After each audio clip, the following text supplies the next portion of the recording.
Hey everybody, this is a quick video in case you have an Electrolux IQ-Touch dryer and on the display it's giving you an E42 error and you're trying to figure out what's going on and what do you need to do to fix it and all that kind of good stuff. So basically if you're getting this error, that's because the control board senses whether the door is properly closed or not, and it is unable to get a proper reading on whether the door is closed or not. So there's a couple things that you want to do. First, you want to just check and make sure there's nothing sort of physically preventing the door from closing properly. You can check and make sure that everything's mechanically moving right.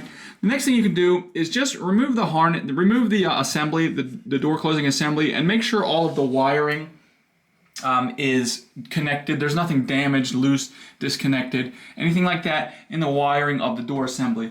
If everything looks good in terms of you can go ahead and replace the door assembly because it might be some of the internal wiring. And if that doesn't fix it, you might need to replace the actual control board because that's having the communication issue with your door assembly. And I'll go ahead and put a link in the description to a little tutorial on how to replace a control board.